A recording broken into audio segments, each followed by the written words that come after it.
Hello and welcome to Jamcam YouTube channel and पढ़ रहे chemistry app पे आप सभी का एक बार फिर से स्वागत किया जाता है।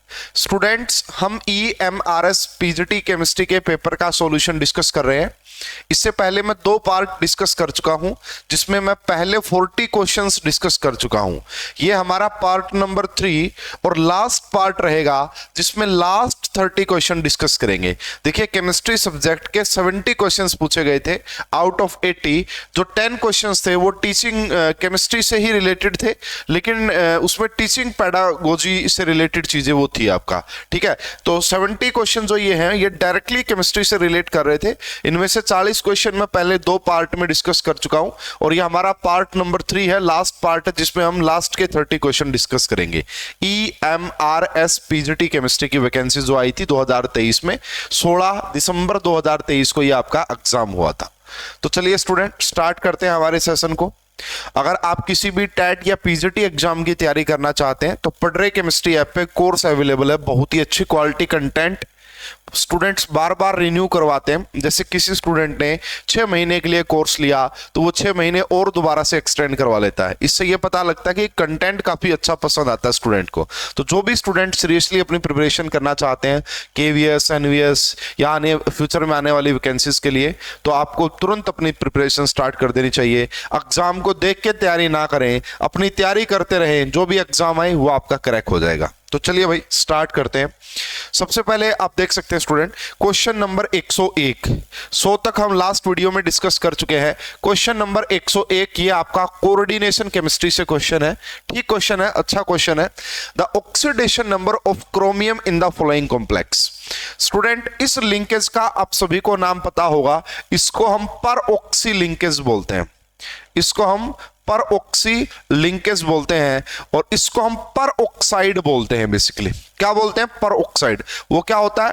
O22 negative. क्या होता है वो? O22 नेगेटिव पर ऑक्साइड। तो देखिए यहां पे जो आपको ये नजर आ रहा है स्टूडेंट, इसके ऊपर ओवरऑल -2 का चार्ज है। तो यहां पे मैं -1 दिखा सकता हूं और यहां पे मैं -1 दिखा सकता हूं।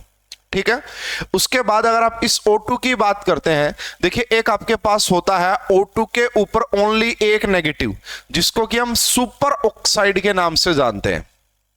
देखिए ये ऐसे क्वेश्चन है ना, आपने पहले पढ़े होने चाहिए तभी आप अटेम्प्ट कर पाते हैं। इसको सुपर ऑक्साइड बोलते हैं और इसको हम पर ऑक्साइड आयन बोलते हैं।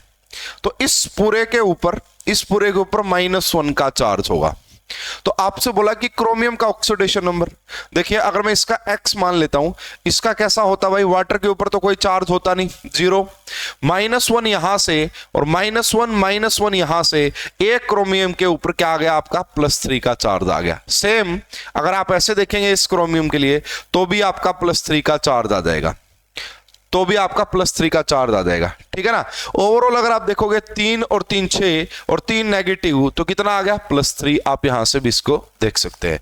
तो देखो थोड़ा सा होते हैं ऐसे क्वेश्चन, प्रॉब्लम हो जाती है कई बार, लेकिन आपको इसमें यह देखना होता है कि ये वाली पेरोक्साइड लिंकेज है, स्पेशली मेंशन करके दिखाया है, और ये जो है आपका वो सुपर ऑक्साइड होगा और ओवरऑल एक क्रोमियम के ऊपर +3 का चार्ज होगा। इसलिए स्टूडेंट इस क्वेश्चन का जो करेक्ट आंसर आएगा that is option number first.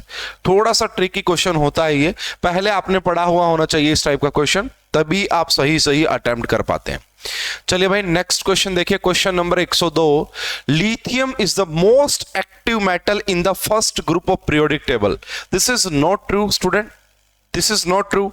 अगर हम फर्स्ट ग्रुप की बात करते हैं तो देखिए लिथियम हो गया, उसके बाद सोडियम हो गया, potassium, rubidium, caesium, francium radio active होता है। तो जैसे जैसे आप डाउन द ग्रुप जाते हैं, आयोनाइजेशन एनर्जी डिक्रीज करती है। अगर आयोनाइजेशन एनर्जी डिक्रीज करेगी तो जो रिएक्टिविटी है, मेटल्स की इलेक्ट्रॉन देने की टेंडेंसी, मेटल्स की रिएक्टिविटी को कैसे देखा जाता है? इलेक्ट्रॉन डोनेशन की टेंडेंसी। अगर सीजियम की पूरी पीरियोडिक टेबल में सबसे कम आयोनाइजेशन एनर्जी सीजियम की होती है, तो सीजियम मोस्ट रिएक्टिव मेटल होती है। ग्रुप ए की बात करोगे तो लिथियम सबसे एक्टिव मेटल नहीं है, यह बात पक्का मान लेंगे। उसके बाद ये कह रहा है statement 2, lithium has only 1 electron in the outermost energy level. यह बात बिल्कुल सही है। ये बात बिल्कुल सही है। तो इसका मतलब ये होगा स्टेटमेंट फर्स्ट इनकरेक्ट होगी एंड स्टेटमेंट सेकंड करेक्ट होगी। बिल्कुल सही बात है। लिथियम की इलेक्ट्रॉनिक कॉन्फ़िगरेशन आप सभी को पता होगी 1s2 एंड 2s1। तो इसके आउटर मोस्ट शेल में एक इलेक्ट्रॉन होता है। ऊपर वाली स्टेटमेंट रॉन्ग है और नीचे वाली स्टेटमेंट आपका ट्रू है ना। सबसे ज्यादा रिएक्टिव मेटल्स कौन सी होगी? सीजियम होगी। क्यों? उसकी आयोनाइजेशन एनर्जी बहुत कम है, इलेक्ट्रॉन इजीली निकाल देगी। अगर इलेक्ट्रॉन इजीली निकल जाएगा तो वो ज्यादा रिएक्टिव होगी, है ना। तो ये इजी क्वेश्चन था भाई, आपका पीरियोडिक प्रॉपर्टीज से रिलेट कर सकते थे ये। स्टूडेंट इस क्वेश्चन को ध्यान से देखिएगा। फ्रॉम केमिकल काइनेटिक्स आपको एक रिएक्शन गिवन है, एक प्रॉपर डाटा गिवन है और आपसे बोला इसका रेट कांस्टेंट बताओ। क्या स्टूडेंट है ना, एक इंटीग्रेटेड रेट ला करके चीज होती है या ऐसे भी टेबुलर फॉर्म में डाटा गिवन होता है। तो इससे है ना आप ऑर्डर पता कर लीजिए। सबसे पहले अगर आपने ये पता कर लिया कि ये कौन से ऑर्डर की रिएक्शन है तो आप रेट कांस्टेंट को जज कर पाएंगे। जैसे कैसे भाई, देखना यहां पे अगर मैं बात करूं पर सेकंड तो इसका मतलब है ये फर्स्ट ऑर्डर की काइनेटिक्स है। यहां पे है m2 और फिर पर सेकंड, इसका मतलब ये आपका कैसी रही होगी भाई? मोल पर लीटर। यानी कि ये बेसिकली आपका कैसी रही होगी भाई? ये आपका कैसी रही होगी? ये कोई ऑर्डर बनता ही नहीं है बेसिकली, है ना। ये कोई ऑर्डर बनेगा नहीं। पर मोल मतलब देखो एम, कैपिटल एम का मतलब मोल पर लीटर, ठीक है ना, मोल पर लीटर। इसको देखोगे ये भी सेकंड ऑर्डर को रिप्रेजेंट कर रही है, इसको देखोगे ये भी सेकंड ऑर्डर को रिप्रेजेंट कर रही है। इससे हमें आइडिया लग जाएगा, ठीक है। अब देखो स्टूडेंट कैसे करेंगे। सबसे पहले मैंने क्या किया भाई, ये देखो ये वाली इसकी कंसंट्रेशन सेम है, इसकी भी कंसंट्रेशन सेम है दोनों की। जब आपने इसकी कंसंट्रेशन को डबल किया, जब आपने एसीटोन की कंसंट्रेशन को डबल किया तो आपका जो मेजर्ड इनिशियल रेट है वो भी डबल हो गया। यानी कि कंसंट्रेशन को डबल करने से अगर रेट डबल हो गया तो मैं ये बोल सकता हूं कि मेरे रिस्पेक्ट में जो रेट ला एक्सप्रेशन आएगा वहां पे जो आपका CH3 डबल बॉन्ड O इसके रिस्पेक्ट में फर्स्ट ऑर्डर होना चाहिए, इसके रिस्पेक्ट में फर्स्ट ऑर्डर होना चाहिए। दूसरी बात मैंने क्या देखी, मैंने Br के लिए देखा। अब मैं ऐसा देख लूंगा, देखो यहां पे 2 था, यहां पे भी 2 है, सेम है। यहां पे 1 है, यहां पे भी 1 सेम है। जब आपने इसकी कंसंट्रेशन को डबल किया, है ना, इन दोनों की सेम रखी। जब आपने Br2 की कंसंट्रेशन को डबल किया तो रेट के अंदर कोई चेंज नहीं आया, रेट के अंदर कोई चेंज नहीं आया। इससे यह पता लग रहा है कि जो रेट है वो Br2 की कंसंट्रेशन पे डिपेंड कर ही नहीं रहा, वो Br2 की कंसंट्रेशन पे डिपेंड नहीं कर रहा। इसका मतलब यह होगा जी Br2 की कंसंट्रेशन पे डिपेंड नहीं कर रहा, Br2 के रिस्पेक्ट में ऑर्डर 0 हो गया। उसके बाद हमने देखा भाई, देखो अगर मैं इसको फिक्स कर देता हूं इनमें से किसी को भी, ये भी 1 है 1, ये भी 1 है ना, यहां पे इसकी कंसंट्रेशन 1 है, ये रहा सेम है। मतलब जब आपने इसकी कंसंट्रेशन को 2 टाइम्स किया, H पॉजिटिव की कंसंट्रेशन को 2 टाइम्स किया तो क्या हो गया, ये 4 से 8 हो गई, यानी कि डबल हो गई। जब आपने H पॉजिटिव की कंसंट्रेशन को डबल किया, रेट भी डबल हो गया। इससे यह पता लग रहा है कि H के रिस्पेक्ट में, H पॉजिटिव के रिस्पेक्ट में भी ऑर्डर 1 है। ओवरऑल ऑर्डर अगर आप देखेंगे स्टूडेंट तो क्या आ गया आपका, अगर ओवरऑल ऑर्डर की बात करें स्टूडेंट तो वो क्या आ जाएगा 1 + 0 + 1, यानी कि सेकंड ऑर्डर की काइनेटिक्स आ जाएगी। अगर ये सेकंड ऑर्डर की काइनेटिक्स है, इसको हटा दो, इसको हटा दो, इन दोनों में से देखो। अब भाई यहां पे देखिए मेजर्ड इनिशियल रेट जो है वो मोल पर लीटर में है, तो आपको यही वाली वैल्यू लेनी पड़ेगी, आपको यही वाली वैल्यू लेनी पड़ेगी। यानी कि इस क्वेश्चन का जो करेक्ट आंसर आएगा that is option number 4, that is option number 4। Student यहां पे जो मेजर पॉइंट था वो ये था कि आपको ऑर्डर निकालना था, ऑर्डर निकालने से रेट कांस्टेंट की यूनिट पता लग जाती एंड फिर उस हिसाब से हम इसको रिलेट कर पाते। एंड जो ये इनिशियल रेट की वैल्यू आपको गिवन थी वही फिर आपको यहाँ पे रेट कांस्टेंट की वैल्यू भी लेनी थी न्यूमेरिकल पॉइंट ऑफ व्यू से। होप कि ये क्वेश्चन भी आपको काफी अच्छे तरीके से समझ में आ गया होगा। 4th इस क्वेश्चन का करेक्ट आंसर आना था। Very simple question from coordination chemistry. अगर आपको CFT आती है ना, पहली बात तो यहाँ पे वर्ड यूज किया गया high spin D4 octahedral. Octahedral में स्प्लिटिंग कैसे होती है आप सभी को पता होना चाहिए, ठीक है, 1 2 3 और 4, ठीक है। उसके बाद अगर बात करते हैं यहां पे नीचे आपका क्या होता है -0.4 डेल्टा ओ एंड ऊपर क्या होता है आपका +0.6 डेल्टा ओ। तो कैसे निकालते हैं भाई CFSE कैसे निकालते हैं? Crystal field stabilisation energy number of electron in T2G -0.4 delta O plus में 1 इंटू में 0.6 डेल्टा ओ। अगर आप देखेंगे स्टूडेंट तो करेक्ट आंसर आ जाएगा -0.6 डेल्टा ओ। क्या आ जाएगा? -0.6 delta O. Option number 4 is the correct answer. क्या आ जाएगा? Option number 4 is the correct answer. High spin बोला था इसलिए ऊपर लेके गए हम, है ना। हाई स्पिन का मतलब ज्यादा से ज्यादा अनपेयर्ड इलेक्ट्रॉन होने चाहिए। ये बिल्कुल सिंपल क्वेश्चन था, समझ में आ जाना चाहिए। क्वेश्चन नंबर 105 बहुत बड़ा ही इजी है। इनमें से कौन सा पैरामैग्नेटिक होगा? पैरामैग्नेटिक का मतलब having unpaired electron, having unpaired electron, जहां पे अनपेयर्ड इलेक्ट्रॉन हो। देखिए स्टूडेंट, सबसे पहले है अगर आपको सिल्वर की इलेक्ट्रॉनिक कॉन्फ़िगरेशन का आइडिया है तो जैसे कॉपर में क्या होता है भाई, बेसिकली कॉपर में क्या होता है D10 होता है ना। इसमें भी कुछ ऐसा ही मान के चलिए, एक ही इलेक्ट्रॉन निकाला है तो यहां पे भी बेसिकली D10 होगा, कोई भी अनपेयर्ड इलेक्ट्रॉन नहीं होता, कोई भी एक S में, तो इसके अंदर भी कोई अनपेयर्ड इलेक्ट्रॉन बेसिकली नहीं होता है। Zn+2 में तो कहीं से बात ही नहीं बनेगी, D10 होता ही है +2 वाला, है ना। Au+ का भी क्या हो जाएगा? D10 हो जाएगा। अगर आप बात करेंगे कॉपर +2 की, कॉपर +2 D9 होता है स्टूडेंट, कॉपर +2 D9 होता है। अगर कॉपर +2 D9 है तो यहां पे आपको एक अनपेयर्ड इलेक्ट्रॉन दिखाई देगा। अगर एक अनपेयर्ड इलेक्ट्रॉन है तो फिर ये पैरामैग्नेटिक हो जाएगा, फिर ये आपका पैरामैग्नेटिक। 1 2 3 4 5 6 तो गलत बना दिया, 5 ही बनाना पड़ेगा। 6 7 8 9 तो क्या आ गया? एक unpaired electron.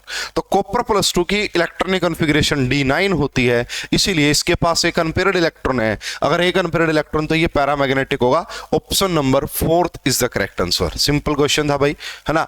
Yes, from again chemical kinetics का क्वेश्चन है स्टूडेंट, ध्यान से देखिएगा क्या बोला गया आपसे यहाँ पे। ये एक रिएक्शन गिवन है आपको, ये वाला जो स्टेप है वो स्लो स्टेप है और ये वाला जो स्टेप है वो फास्ट स्टेप है। Which rate law best agrees with the information? Student, slowest step ही आपका क्या होता है? RDS होता है, रेट डिटर्मिनेटिंग स्टेप होता है, ठीक है। तो अगर एग्जामिनर खुद बोल रहा है कि ये वाला स्टेप स्लो स्टेप है तो यही रेट ला एक्सप्रेशन को डिफाइन करेगा। तो यहां पे क्या दिख रहा है? H2 एंड ICl, ये यूनिमोलिकुलर स्टेप्स हैं और ये स्लोएस्ट स्टेप ही RDS होता है। हाँ, अगर ये मेंशन कर दिया गया कि स्लोएस्ट तो फिर आप रेट ला एक्सप्रेशन इससे देख के लिख सकते हैं, इसकी स्टोइकियोमेट्री को देख के लिख सकते हैं। ICl2 का ट्वाइस हो जाएगा, बिल्कुल भी नहीं, है ना। H2 का ठीक है, H2 के रिस्पेक्ट में 1, ICl के रिस्पेक्ट में 2 होगा, नहीं, हटाओ इसको। तो ये देखो H2 के रिस्पेक्ट में भी 1 होगा एंड ICl के रिस्पेक्ट में भी 1 होगा। यही वाला स्लोएस्ट स्टेप है और यही आपका RDS रेट डिटर्मिनेटिंग स्टेप है। यहां पे इसकी स्टोइकियोमेट्री कोएफिशिएंट 1 है, इसका स्टोइकियोमेट्री कोएफिशिएंट 1 है, इसलिए यही इसका रेट ला एक्सप्रेशन आ जाएगा, है ना। यही इसका रेट ला एक्सप्रेशन आ जाएगा। तो option number 3 is the correct answer. Option number 3 is the correct answer. Next question from colligative property, अच्छा क्वेश्चन है, रिलेट कर सकते हो आप। ये बोला गया कि इतने मोल है sample of a salt, sodium, sodium का कोई सोल्ट है, उसके नंबर ऑफ मोल्स इतने हैं, उसको हमने प्योर वाटर में डाल दिया है, बॉइलिंग पॉइंट 105 डिग्री हो गया है। तो बताइए कि अनायन क्या होगा? Student, elevation in boiling point, delta TB is equal to KB into में मोलैलिटी, है ना। और यहां पे अगर सोल्ट है तो डिसोसिएट होगा, वेंटो फैक्टर क्या आएगा? Vento factor. डेल्टा TB क्या होता है भाई? पहले आपका ना, अब बॉइलिंग पॉइंट कितना हो गया? TB माइनस में प्योर का boiling point is equal to KB into में मोलैलिटी इनटू में वेंटो फैक्टर। अब देखो 105 हो गया, पहले कितना था? 100 होता है वाटर का बॉइलिंग पॉइंट, प्योर वाटर का बॉइलिंग पॉइंट 100 होता है। तो 105 में से आपने 100 डिग्री माइनस किया, KB की वैल्यू 0.512 गिवन है। M बोले तो मोलैलिटी क्या आती है? मोलैलिटी का फॉर्मूला क्या होता है? Number of moles of solute, यानी कि 1.22 डिवाइड बाई, है ना, divide by weight of solvent, है ना। ग्राम में है, अगर ये ग्राम में है तो इसकी 1000 से मल्टीप्लाई कर देंगे क्योंकि किलोग्राम में डेफिनेशन आती है। सब कुछ आ गया। यहां से आपको क्या निकालना स्टूडेंट? I, वेंटो फैक्टर निकालना है। तो क्या करना पड़ेगा? देखो ये जाएगा 4 टाइम्स, ये जाएगा 4 टाइम्स, और यहाँ पे 5 बचा हुआ है, इसकी मल्टीप्लाई करोगे ये भी लगभग 5 के आसपास, सॉरी ये आएगा आपका, इसको जब सोल्व करोगे ना यहाँ से आई की वैल्यू को, दैट इज 2। आप सोल्व करके देखना 2 आ जाएगी। कैसे? देखो यहां से 5 बचेगा आपका, ठीक है, या हाफ हो गया, 2 का हाफ करो, सॉरी 4 का हाफ करो 2 की मल्टीप्लाई करो इससे लगभग 2.5 आएगा, 2.5, 5 को डिवाइड करोगे 2.5 से 2 आ जाएगा। अब देखो स्टूडेंट, वेंटो फैक्टर अगर 2 है, इसका मतलब वेंटो फैक्टर का फार्मूला क्या होता है?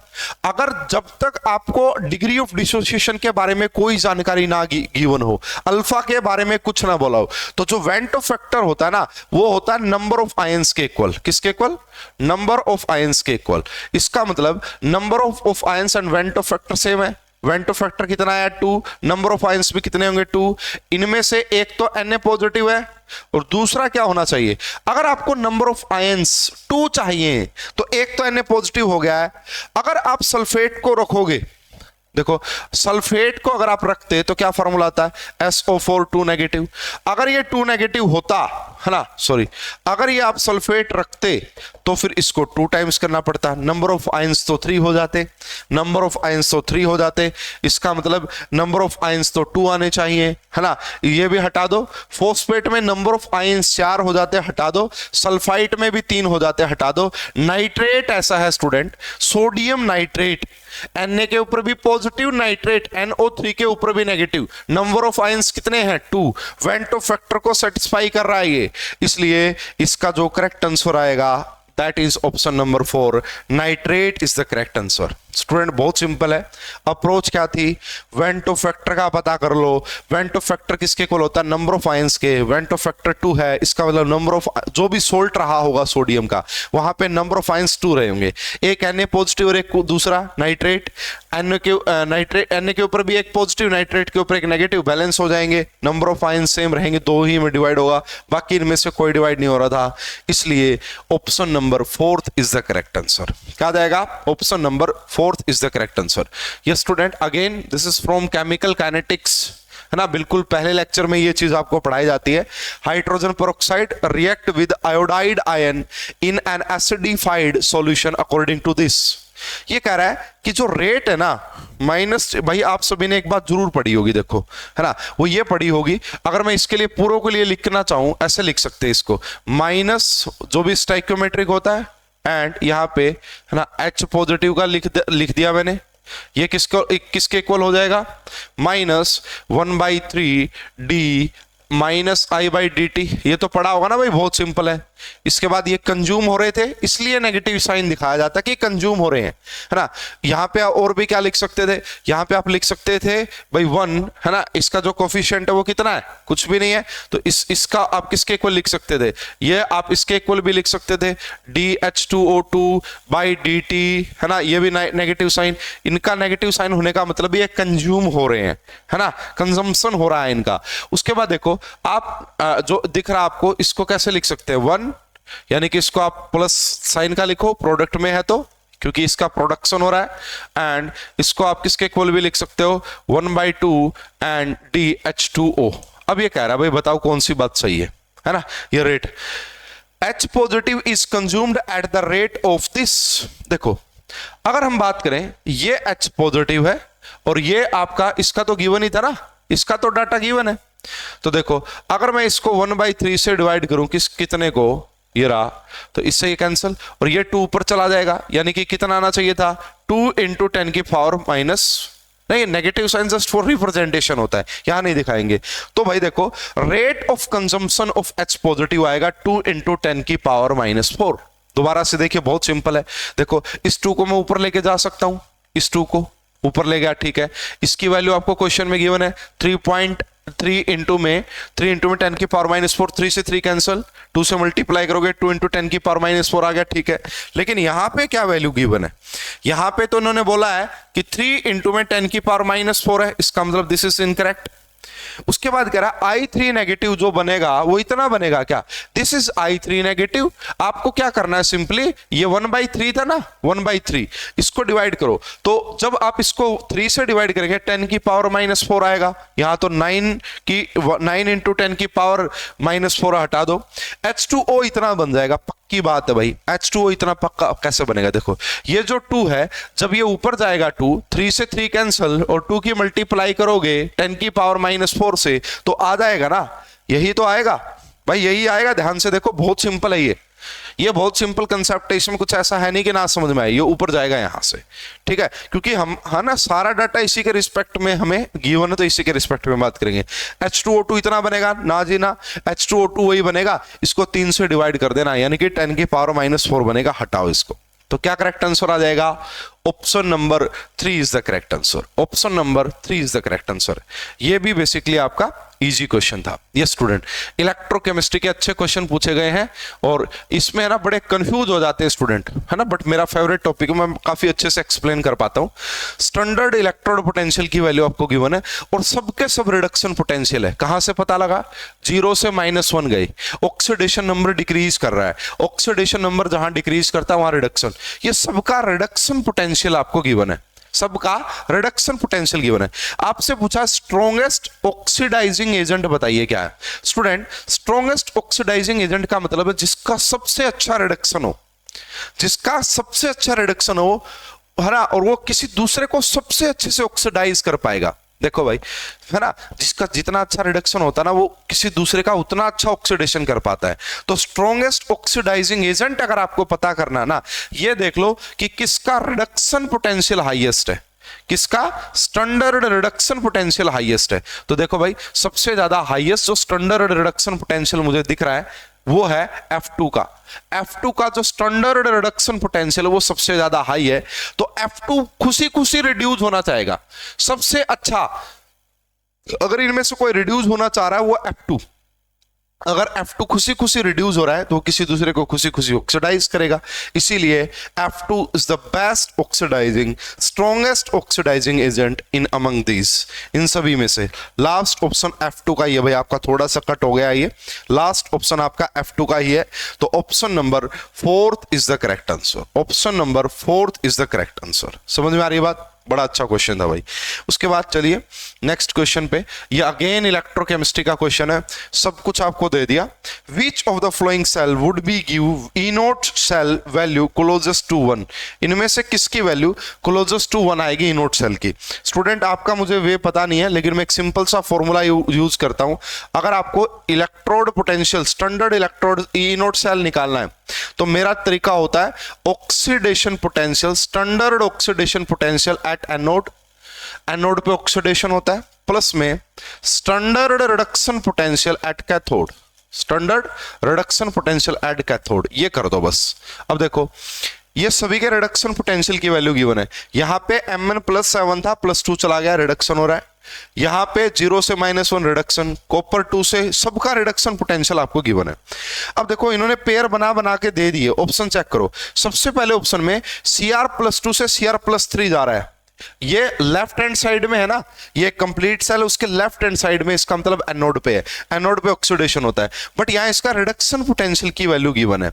तो आप इसको चेंज कर दो, आप इसको चेंज कर दो, साइन चेंज करोगे तो कितना आ जाएगा भाई? मैं ऑप्शन फर्स्ट के बारे में बता रहा हूं, तो कितना आ जाएगा? 0.5, है ना, माइनस था तो प्लस हो जाएगा, क्योंकि यहां पे Cr2+ से ये था। उसके बाद देखो इसका रिडक्शन ही हो रहा है, MnO नेगेटिव से Mn2 जो पॉजिटिव जा रहा है, रिडक्शन हो रहा है, इसका भी रिडक्शन है, ये वैल्यू आ गई। तो ये तो भाई आपका किसके क्लोज चली गई? ये तो आ गई 2.01, लेकिन एग्जामिनर ने बोला है कि 1 के क्लोज आए, इसलिए ऑप्शन फर्स्ट हटा दो, इसलिए फर्स्ट ऑप्शन हटा दो। एल्यूमिनियम और Fe, भाई Fe का तो कहीं डाटा ही नहीं है पूरे इसमें, तो Fe को तुरंत हटा दो, Fe का डाटा ही नहीं है तो। उसके बाद Mn से Mn+2 जाओगे, Mn से Mn+2 का तो कोई डाटा ही नहीं है, हटा दो तुरंत इसको भी। अब हमारा जो करेक्ट आंसर आएगा ना student, that is option number 4। देखिए जब आप कॉपर से कॉपर +2 में जा रहे हैं तो साइन चेंज कर दो इसका, है ना, कॉपर से कॉपर +2 ऑक्सीडेशन हो रहा है, बट यहां तो रिडक्शन पोटेंशियल का डाटा गिवन था। स्टूडेंट अगर आपको रिडक्शन पोटेंशियल का डाटा गिवन हो और ऑक्सीडेशन पोटेंशियल का चाहिए हो, सिर्फ साइन चेंज करते हैं, सिर्फ साइन चेंज करते हैं। अब देखो अगर मैं यहां पे बात करता हूं इसकी ऑप्शन नंबर डी की, तो इसका ऑक्सीडेशन पोटेंशियल कितना हो जाएगा, माइनस 0.34 प्लस में। अब देखो Cl2 से Cl नेगेटिव जा रहे हैं, Cl2 से Cl नेगेटिव, रिडक्शन पोटेंशियल कितना गिवन है 1.36। अगर आप इसमें से ये माइनस कर देंगे तो कितना आ जाएगा आपका, this is close to 1, this is close to 1। इसलिए स्टूडेंट इस क्वेश्चन का जो करेक्ट आंसर आएगा that is option number 4, that is option number 4। Simple है भाई, कोई ज्यादा मुश्किल नहीं है, बेसिक कंसेप्ट है, बेसिक अप्रोच अगर आपको पता तो आप बहुत अच्छे से सोल्व कर पाएंगे। नेक्स्ट क्वेश्चन की तरफ बढ़ते हैं भाई। Next question from atomic structure, next question from atomic structure, what electronic transition in the hydrogen atom occurs with the energy that's corresponding to visible region, visible light। तो भाई देखो इसके लिए रेडबर्ग जो फार्मूला होता है उसको काम में लेना पड़ेगा। यहाँ पे रेडबर्ग कांस्टेंट, यहाँ पे 1/n1 का स्क्वायर एंड यहाँ पे 1/n2 का स्क्वायर, ठीक है। यहाँ से ये फ्रीक्वेंसी इसको 1/λ कर देना, सॉरी लैम्डा किसके इक्वल आ जाएगा, लैम्डा किसके इक्वल हो जाएगा, दिस। और यहां से जो लैम्डा की वैल्यू आती है वो लगभग 492 नैनोमीटर के आसपास आएगी अगर आप कैलकुलेशन को सोल्व करके देखोगे। मतलब वो विजिबल रीजन में लाई करेगी, कब लाई करे, जब आप n1 की वैल्यू लोगे, n1 की वैल्यू लोगे 4 एंड n2 की वैल्यू लोगे 2। ये आप अटेम्प्ट करके देखिएगा, इसको सोल्व करके देखिएगा। सबसे पहले मैं आपको दोबारा से अप्रोच बता देता हूं स्टूडेंट। रेडबर्ग जो फार्मूला होता है उसमें n1 की वैल्यू पुट करनी है एंड उसमें n2 की वैल्यू पुट करनी है। दोनों की वैल्यू पुट करने के बाद इस रेडबर्ग कांस्टेंट की वैल्यू पुट करने के बाद ये निकालेंगे, उसको रेसिप्रोकल करेंगे एंड यूनिट थोड़ी सी चेंज करनी पड़ेगी। यूनिट अगर आप देखेंगे 492 नैनोमीटर के करीब आपकी वेवलेंथ आएगी जो कि विजिबल रीजन में लाई करेगी। इसलिए इस क्वेश्चन का जो करेक्ट आंसर आएगा ऑप्शन नंबर 2, है ना। जब आप ये वैल्यूज लेंगे ना तब आपको दिखाई पड़ेंगी चीजें, तब वो विजिबल रीजन में लाई करेगी। तो इसको भाई आप प्रैक्टिस जरूर कर लीजिएगा, मेथड मैंने आपको बता दिया। Option number 2 is the correct answer, ठीक है जी। यस, ये क्वेश्चन भी थोड़ा सा इंटरेस्टिंग है भाई, इसमें भी कंफ्यूजन हो सकती है। If the takes 32 ml of 0.1 molar HCl titration उसकी की जा रही है 25 ml इसके साथ, तो इक्विवेलेंस पॉइंट अगर आ गया ना तो यहाँ पे फिर हमें क्या लेना पड़ेगा, N1V1 is equal to N2V2। कई बार है ना हम यहाँ पे M1V1 is equal to M2V2 ले लेते हैं, दैट इज नॉट करेक्ट। तो देखिए सबसे पहले अगर हम HCl की बात करें, इसका जो N फैक्टर है वो 1 है, इसका जो n फैक्टर वो 1 है, और जब हम मोलैलिटी की मल्टीप्लाई n फैक्टर से करते हैं तो नॉर्मेलिटी आ जाती है। तो इसकी जो नॉर्मेलिटी है ना वही इसकी मोलैरिटी है, या जो इसकी मोलैरिटी है वही इसकी नॉर्मेलिटी है। इसकी वॉल्यूम कितनी है भाई आपका 32 इज इक्वल टू, अब देखो हमें बेसिकली निकालना क्या, मोलैरिटी निकालनी है। तो देखो अगर मैं बात करता हूं n2 की normality, molarity into n factor, molarity into N factor. तो इसके लिए एन फैक्टर क्या होगा भाई, एन फैक्टर होता आयंस के चार्ज की मल्टीप्लाई। यहाँ पे बेरियम +2 होता है एंड 2OH नेगेटिव हो गया बेसिकली। तो अगर आप यहाँ पे देखेंगे, यहाँ पे 2 × 1 N factor is 2। Barium hydroxide के लिए एन फैक्टर 2 होता है, HCl के लिए 1 था, दोनों के ऊपर +1 का 4 था। यहाँ पे एक के ऊपर -2 है, एक के ऊपर +2 है, और 2 OH नेगेटिव हो जाएंगे। तो इसलिए अगर हम बात करें इसकी मोलैरिटी इंटू में एन फैक्टर हो गया 2, और वॉल्यूम आपको क्वेश्चन में गिवन है 25, वॉल्यूम आपको क्वेश्चन में गिवन है 25। अब आपको करना क्या था, सिंपली ये 0.32 था और ये आपका 50 था। अगर आप इसको डिवाइड करेंगे, है ना, 32 को 50 से डिवाइड करें, 0.32 को 50 से डिवाइड करेंगे, option number 4 is the correct answer. Option number 4 is the correct answer. आप इसको सोल्व करके देख सकते हैं, सिंपल सी कैलकुलेशन है। जो मेन पॉइंट यहां पे ध्यान रखने वाला था कि पहले तो हमें ये वाला फॉर्मूला लेना पड़ेगा, N1V1 is equal to N2V2। दूसरी बात, normality is equal to molarity into N factor.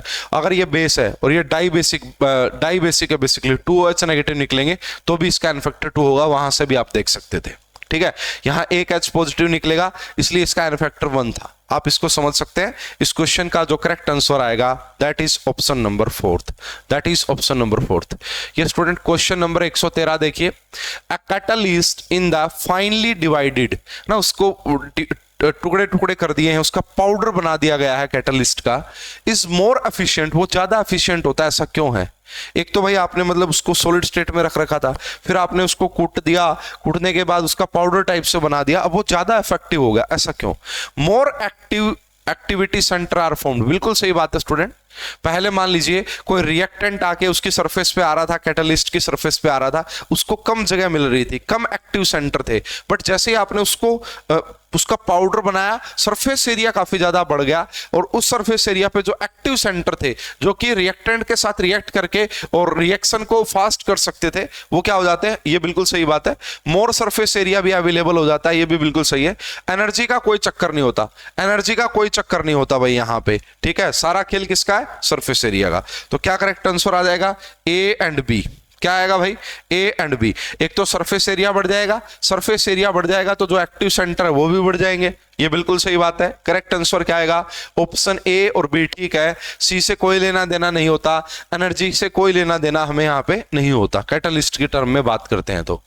Question number 114 देखिए, ये कह रहा है कि ऐसा इनमें से कौन सा कंपाउंड है जहां पे कोवलेंट बॉन्ड भी हो एंड आयोनिक बॉन्ड भी हो। स्टूडेंट इसकी अगर आप बात करेंगे CH3F की, मिथाइल फॉर्माइड की, तो इसको आप किस कैटेगरी में ले सकते हैं? इसको आप कोवलेंट की कैटेगरी में ले सकते हैं। यहाँ पे ऐसा तो होगा नहीं, ऐसा तो होगा नहीं कि CH3 के ऊपर पॉजिटिव आ जाए, F के ऊपर नेगेटिव, ऐसा तो आपने कभी देखा नहीं होगा। ये पूरा कोवलेंट कंपाउंड है, CaO आयनिक कंपाउंड है, ये पूरा आयनिक है, ये पूरा कोवलेंट है। ये भी कैसा है? कोवलेंट है। इसको भी आयनिक में नहीं रखते, इसको भी आपका कोवलेंट की कैटेगरी में। ये स्टूडेंट इसको देखिए, देखो ये है आपका सोडियम पर ऑक्साइड। क्या है? सोडियम पर ऑक्साइड। इसको कैसे लिखा जा सकता है? देखो इसकी अगर हम बात करें 2Na positive and O2 negative, ठीक है। तो इन दोनों के बीच में कैसा बॉन्ड है? इन दोनों के बीच में कैसा बॉन्ड है? Na पॉजिटिव एंड पर ऑक्साइड के बीच में कैसा बॉन्ड है? दो आयंस के बीच में आयोनिक बॉन्ड है। दूसरी बात, अगर आप अकेले इसकी बात करेंगे पर ऑक्सी लिंकेज की, यहां पे भी -1 ये जो बॉन्ड है ये कैसा बॉन्ड है? ये कोवलेंट बॉन्ड है। ये कैसा बॉन्ड है स्टूडेंट? कोवलेंट बॉन्ड है। तो आपसे पूछ रहा था है ना, यहाँ पे शेयरिंग हो रखी इनकी एक एक इलेक्ट्रॉन की, इसलिए कोवलेंट है। और पूरा पर ऑक्साइड जो आयन जो है एंड Na पॉजिटिव आयन जो है, इनके बीच में कैसा है? आयोनिक बॉन्ड है। तो क्या करेक्ट आंसर आ जाएगा इसका? क्या करेक्ट आंसर आ जाएगा? Option number 2 is the correct answer. Option number 2 is the correct answer. देखो भाई रिडॉक्स रिएक्शन का कितना सिंपल क्वेश्चन है। रिडॉक्स रिएक्शन का ऑक्सीडेशन नंबर में बताओ कितने का चेंज होगा? देखो इस सल्फर का मैं x मान लेता हूं तो 4x, ठीक है, माइनस में 6 और इसकी मल्टीप्लाई कर देता हूं। माइनस तो वैसे तो प्लस करना चाहिए है ना, लेकिन एक ऑक्सीजन के ऊपर -2 का चार्ज होता है और पूरे कंपाउंड पे -2 का चार्ज है। तो यहां से 4x माइनस में 12 इज इक्वल टू -2, ये माइनस का 12 उस साइड जाके हो जाएगा 10, है ना। कैसे? प्लस का हो जाएगा, तो 12 में से 2 गए 10 हो जाएगा। x किसके इक्वल आ जाएगा? 2.5।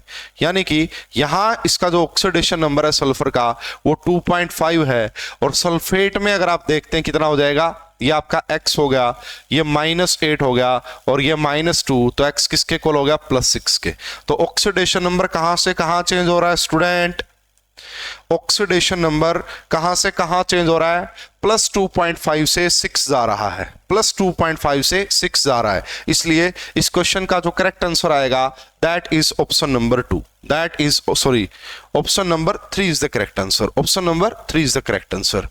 ये स्टूडेंट ये क्वेश्चन देखिए आपका कंसंट्रेशन टर्म्स, किसका क्वेश्चन है? ये कंसंट्रेशन टर्म्स का क्वेश्चन है। एक सैंपल है concentrated sulphuric acid 95.7% H2SO by wait and density they the. Molarity आपको निकालनी है। स्टूडेंट मोलैरिटी का फॉर्मूला क्या होता है? मोलैरिटी का फॉर्मूला होता है number of moles of solute divide by volume, divide by volume. अगर हम बात करें, देखिएगा इसको थोड़ा सा ध्यान से देखना पड़ेगा, H2SO4 की बात करते हैं। अगर ये परसेंटेज बाई वेट गिवन है, इसका मतलब है वेट आपका H2SO4 का कितना है? 95.7 वेट हो गया।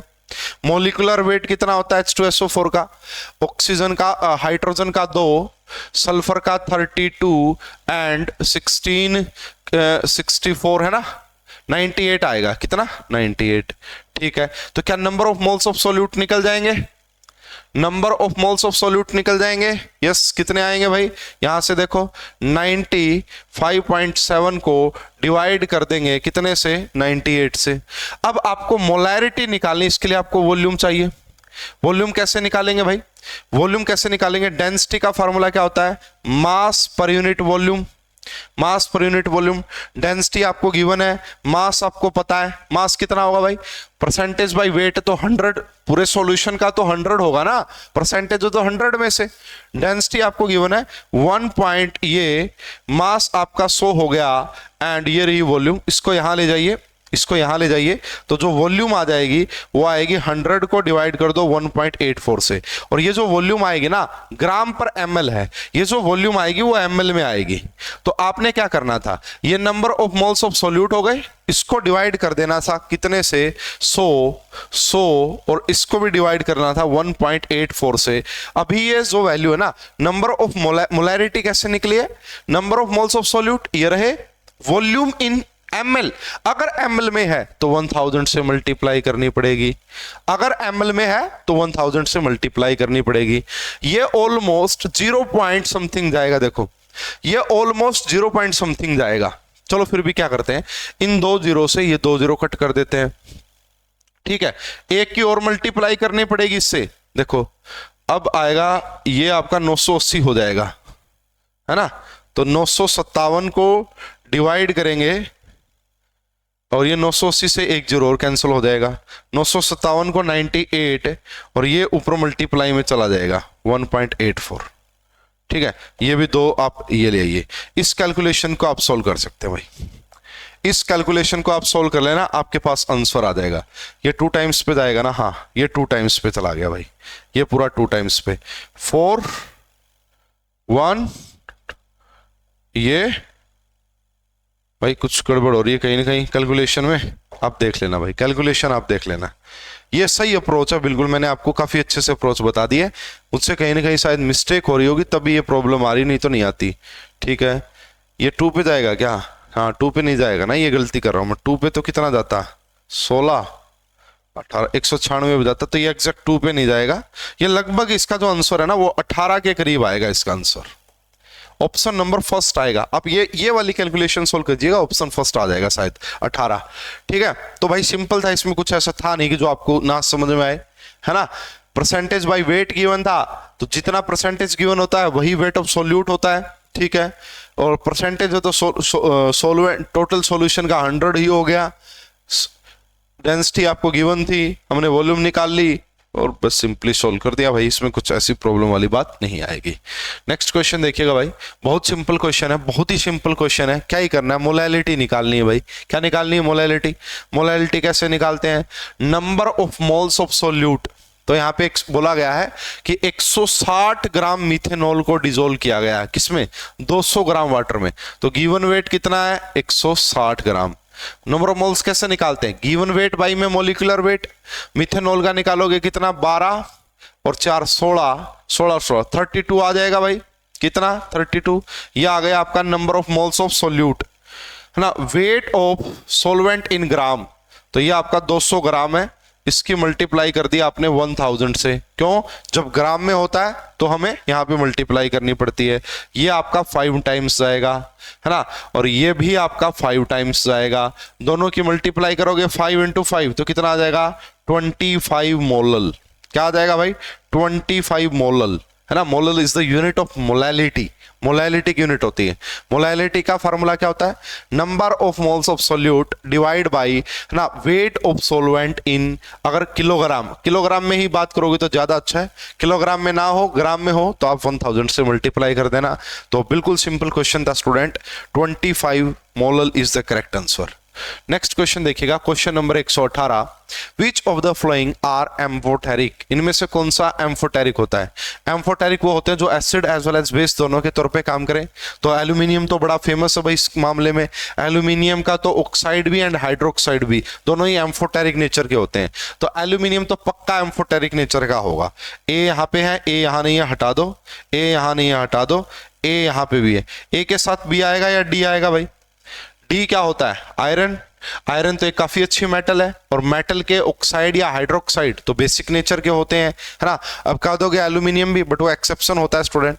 तो ये आपका जो है एम्फोटेरिक नहीं होगा, ये जरूर एम्फोटेरिक है। क्यों क्यों ये एम्फोटेरिक? अगर ये एक H पॉजिटिव को एक्सेप्ट कर ले तो ये H2CO3 में चला जाएगा, जो कि इसने प्रोटॉन को एक्सेप्ट किया है, तो ये बेस है। अगर ये एक और प्रोटॉन को डोनेट करते हैं तो ये कार्बोनेट आयन बन जाएगा। तो जो भी भाई ये जो डाइप्रोटिक होते हैं ना, डाइप्रोटिक, ट्राइप्रोटिक, इनके जो बीच वाले होते हैं जैसे कॉन्जुगेट बेस है ये, तो ये पक्का ही आपको एम्फोटेरिक मिलेंगे। ये एसिड और बेस दोनों के तौर पे काम कर सकते हैं। मैंने बताया ना, ये प्रोटॉन को एक्सेप्ट भी कर सकता है, ये प्रोटॉन को डोनेट भी कर सकता है। तो यही काम तो होता है एम्फोटेरिक का।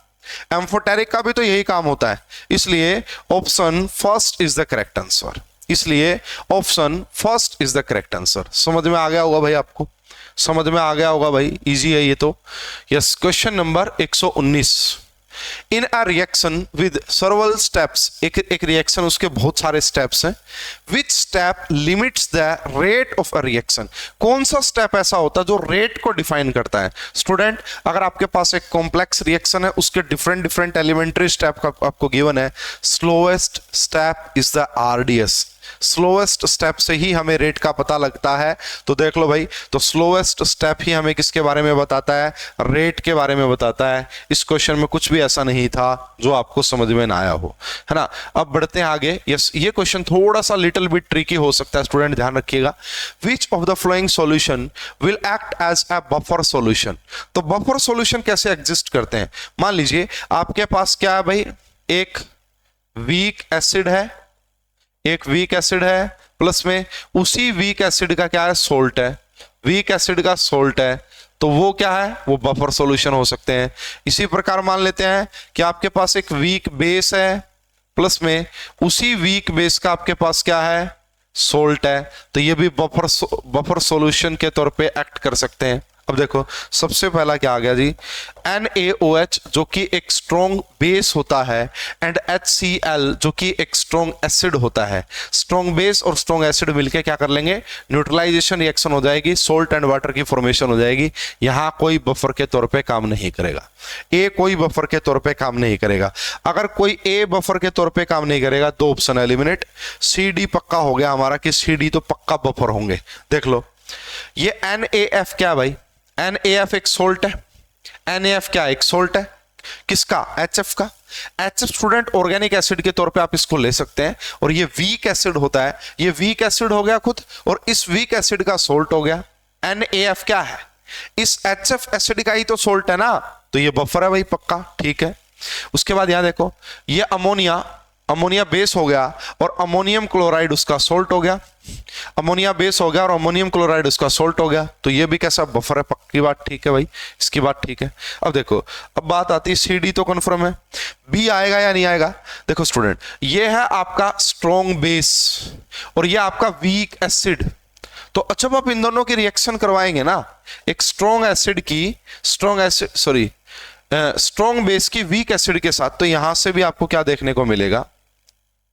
ये वाला देखने को मिलता है, सोडियम एसीटेट। क्या देखने को मिलता है? Sodium acetate.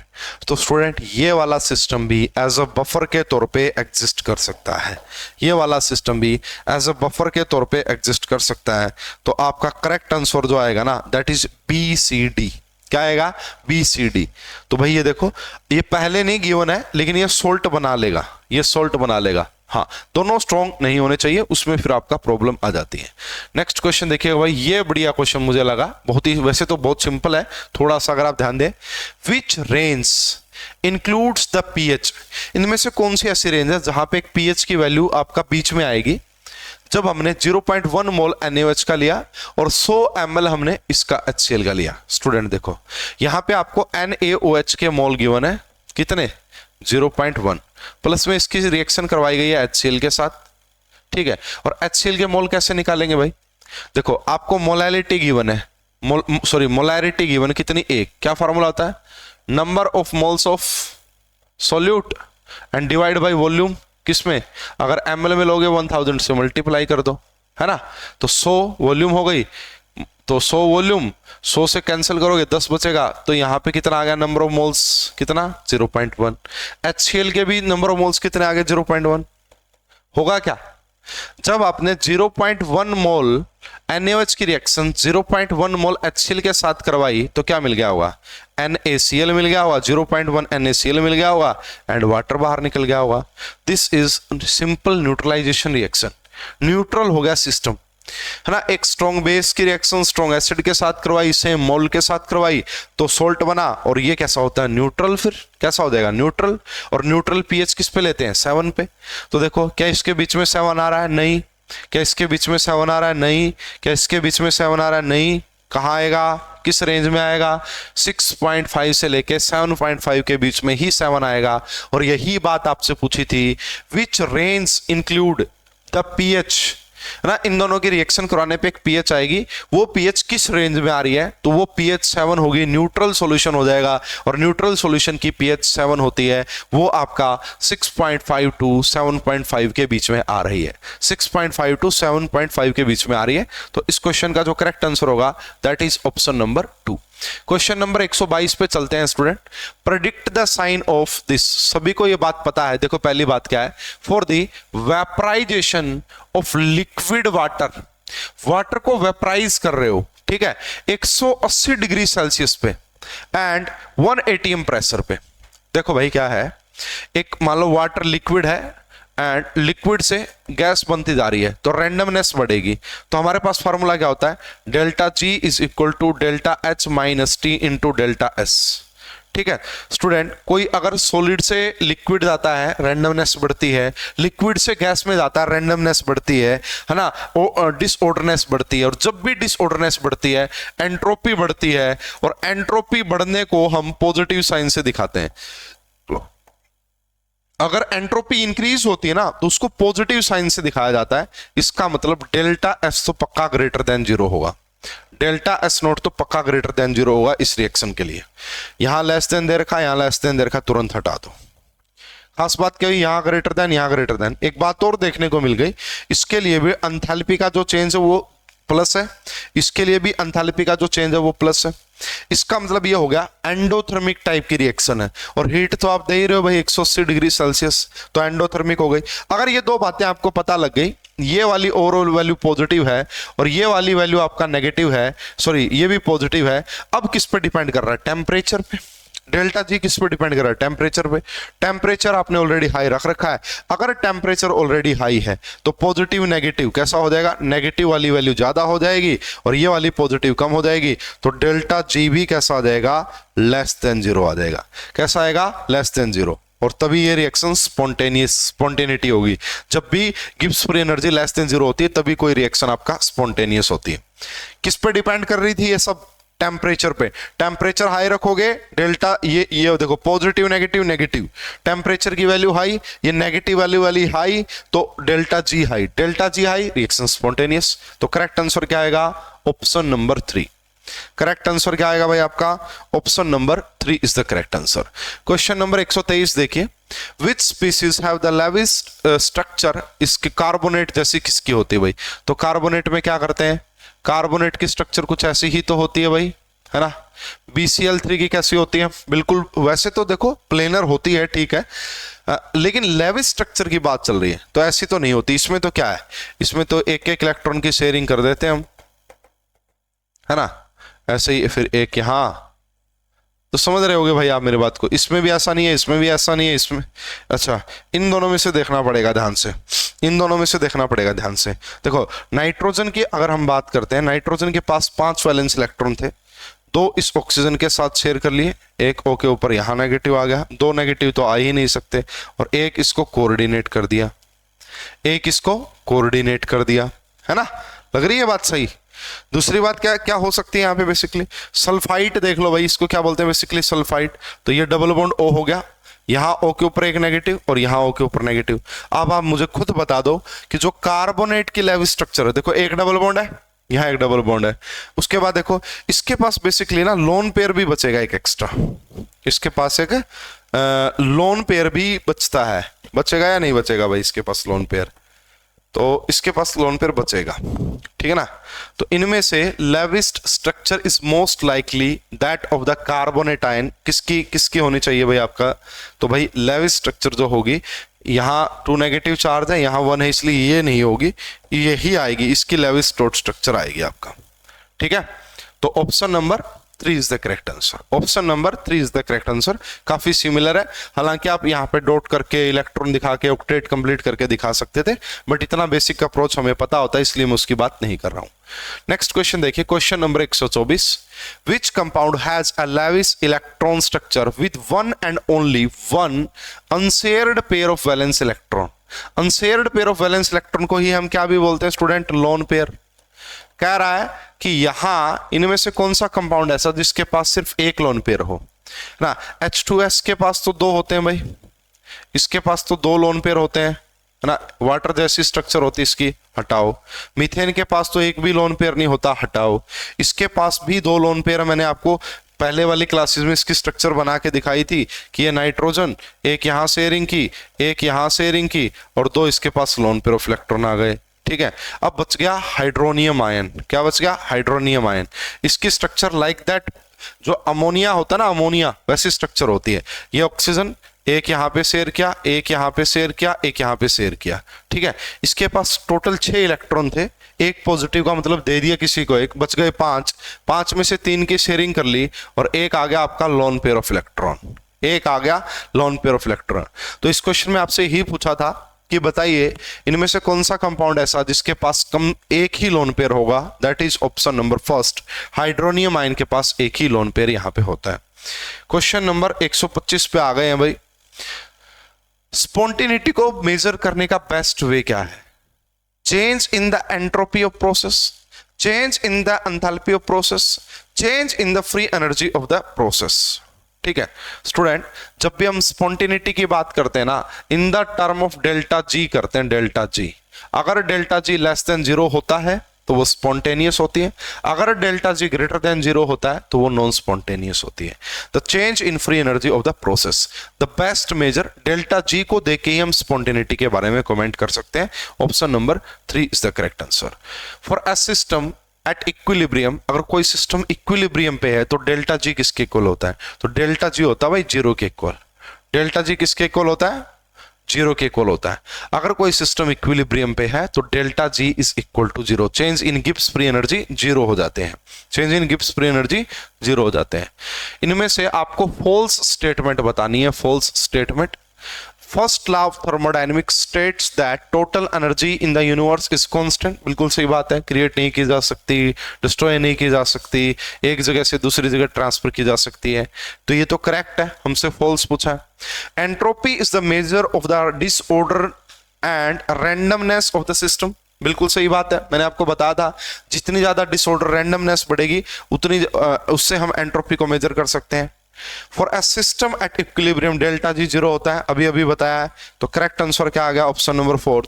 In a spontaneous process delta S system, change in entropy of the system is always greater than 0। जरूरी नहीं है भाई, जरूरी नहीं है कि हमेशा 0 से बड़ी हो, है ना। आपको बहुत सारी ऐसी रिएक्शंस मिल जाएगी जिनका जो सिस्टम का एंट्रोपी चेंज जो होता है सिस्टम का, वो या तो 0 के इक्वल होगा या फिर वो लेस देन 0 होगा, फिर भी वो स्पॉन्टेनियस हो सकते हैं। तो जरूरी नहीं है, ऑलवेज इज नॉट मैंडेटरी, इसलिए ये आपका फॉल्स स्टेटमेंट थी। इनमें से आपको बताना है कि कौन से स्टेट फंक्शन नहीं है, मतलब पाथ फंक्शन है, पाथ पे डिपेंड करते हैं। हीट जो है वो भी पाथ फंक्शन है, वर्क डन भी पाथ फंक्शन है, ये दोनों पाथ फंक्शन है। क्यू प्लस डब्ल्यू जो होता है दैट इज इंटरनल एनर्जी, वो एक स्टेट फंक्शन होती है ना। इंटरनल एनर्जी एक स्टेट फंक्शन होती है। And delta G is also a state function, है ना। ये किसके इक्वल आता है भाई आपका, है ना, delta G is equal to S minus T S, तो this is Gibbs free energy, this is also state function. तो ये दोनों स्टेट फंक्शन है, और वर्क डन एंड आपका हीट ये दोनों आपका स्टेट फंक्शन नहीं है ना, तो इसलिए ये दोनों पाथ फंक्शन होते हैं, पाथ पे डिपेंड करता है। Option number first is the correct answer, option number first is the correct answer. इनमें से ऐसा कौन सा कंपाउंड है does not contain 2 pi bond, जिसके पास 2 पाई बॉन्ड ना हो? CS2 जैसे आपका कार्बन डाइऑक्साइड होता ना, वैसे ही है। तो 1 पाई बॉन्ड 2 पाई बॉन्ड, इसके पास तो 2 पाई बॉन्ड है, हटाओ। दिस इज कीटीन, इसको क्या बोलते हैं स्टूडेंट? कीटीन बोलते हैं। ये कैसे दिखता है? ये कुछ ऐसे दिखता है भाई, ये कैसे दिखता है? ये कुछ ऐसे दिखता है। तो डबल बॉन्ड में जो दूसरा बॉन्ड होता है वो पाई बॉन्ड, 1 पाई ये रहा, 1 पाई ये रहा, इसके पास भी पाई बॉन्ड है, हटाओ। दिस इज अलीन सिस्टम, है ना, दिस इज अलीन सिस्टम। तो इसके पास भी 2 पाई बॉन्ड होते हैं स्टूडेंट, 2 डबल बॉन्ड, 1 ये रहा, 1 ये रहा, 2 पाई बॉन्ड है, हटाओ। यूरिया में सिर्फ 1 पाई बॉन्ड होता है। अगर मैं आपको यूरिया की स्ट्रक्चर यहां बना के दिखाऊं तो वो होती है C double bond O NH2, and यहां पे भी क्या आ जाएगा? NH2। This is urea. आप देख सकते हैं कि इसके पास सिर्फ 1 पाई बॉन्ड है। आपसे ये पूछा गया था, बताइए कौन सा मॉलिक्यूल ऐसा है जिसके पास 2 पाई बॉन्ड नहीं है? तो यूरिया के पास सिर्फ 1 पाई बॉन्ड होता है, इसलिए fourth is the correct answer. ये भाई हमारा इस पूरे पेपर का लास्ट 70 क्वेश्चन आए थे केमिस्ट्री के। 10 क्वेश्चन और थे, बट वो भाई प्योर केमिस्ट्री के नहीं थे, वो पेडागोगी से रिलेटेड थे, है ना। तो वो आप अपने बिहाफ पे देख लीजिएगा क्वेश्चन पेपर में। और मैंने जो केमिस्ट्री थी, प्योर हमारी केमिस्ट्री, उसके 70 के 70 क्वेश्चन का सॉल्यूशन मैंने आपको करवा दिया है। ये हमारा लास्ट क्वेश्चन है, बड़ा सिंपल क्वेश्चन है। सोडियम कार्बोनेट क्या दे रखा है भाई? देखो डेल्टा H दे रखा है, डेल्टा S दे रखा है, अप्रोक्सीमेटली, है ना। क्या निकालनी है? क्या निकालना भाई? For this reaction at approximately temperature पूछा है। अगर K is equal to 1, equilibrium constant, है ना, टेम्परेचर ना at approximately what temperature will be K equal to 1? Equilibrium constant 1 हो गया, तो K इज इक्वल टू 1 का तो यही बात है बेसिकली, डेल्टा G को 0 पुट कर देंगे, है ना, एट इक्विलिब्रियम। तो भाई हमारा लास्ट क्वेश्चन है, देखिएगा। तो फार्मूला क्या होता है? Delta G is equal to delta H minus T into delta S। Equilibrium पे ये चीज 0 हो जाएगी, minus delta H is equal to T into delta S, इससे ये चीज कैंसिल हो गई। डेल्टा H किसके इक्वल आ जाएगा भाई? 128.9 किलो जूल है, इसको जूल में ही कन्वर्ट कर लें। क्यों? क्योंकि भाई आपका जो डेल्टा S है वो आपका जूल केल्विन में गिवन है, 321 जूल में है, इनटू में टेम्परेचर, यही टेम्परेचर निकालना है। इसको डिवाइड कर देना भाई, 1 2 1 इससे ये कैंसिल हो गया। इसको डिवाइड करोगे 321 से और आंसर आएगा केल्विन में, क्योंकि यहाँ पे जूल पर केल्विन है, यहाँ पे क्या आपका जूल पर केल्विन है। तो यहाँ केल्विन, यहाँ केल्विन, है ना। डिग्री सेल्सियस तो आना ही नहीं है, ये 33 नहीं आएगा, क्या आएगा आपका 401.6, क्या आएगा 401.6। स्टूडेंट ये था हमारा EMRS 2023 में जो पीजीटी केमिस्ट्री का क्वेश्चन पेपर। सारे के सारे क्वेश्चन 11-12 लेवल के थे। ये पेपर CBSE द्वारा डिजाइन किया गया था, है ना। तो जो क्वेश्चंस नीट में आते हैं उससे थोड़ा सा लो लेवल रखा गया था, ठीक है। हालांकि सिलेबस में मेंशन था, सिलेबस जो दिया गया था उसको देखने से ही पता लग रहा था ये 11-12 लेवल की चीजें। तो भाई KVS का भी यही स्टाइल है, बिल्कुल KVS में भी 11-12 लेवल के क्वेश्चन आते हैं। NVS का भी यही स्टाइल है, NVS में भी आपका इसी लेवल के क्वेश्चंस आते हैं। तो जितने भी सेंट्रल एग्जाम होते हैं, KVS, NVS, EMRS भी एक सेंट्रल लेवल का एग्जाम है, तो इन सभी में 11-12 लेवल के ज्यादा क्वेश्चंस पूछे जाते हैं, ठीक है। ज्यादा क्या, मोस्टली क्वेश्चन 11-12 लेवल से ही पूछे जाते हैं। तो होप कि आपको भाई काफी अच्छे से ये चीज क्लियर हो गई होगी, सारी चीजें आपको समझ में आ गई होगी। किसी भी क्वेश्चन में डाउट आप कमेंट करके बता सकते हैं। अगर आप हमारी ऐप पे स्टूडेंट है तो हमारी हेल्पलाइन से कॉन्टेक्ट कर सकते हैं अगर आपको किसी भी क्वेश्चन में डाउट है। होप कि भाई ये पूरे तीनों पार्ट आपने काफी अच्छे से एंजॉय किए होंगे। आपकी कोई भी अदर क्वेरीज है रिगार्डिंग दिस क्वेश्चन पेपर, आप कमेंट में जरूर बताइएगा। होप कि आपको ये वीडियो अच्छी लगी होंगी। वीडियो जो अच्छी लगी लाइक और शेयर जरूर कीजिएगा। ज़्यादा अपडेट्स के लिए चैनल के साथ जुड़े रहिए। आप सभी का बहुत बहुत धन्यवाद। Thank you.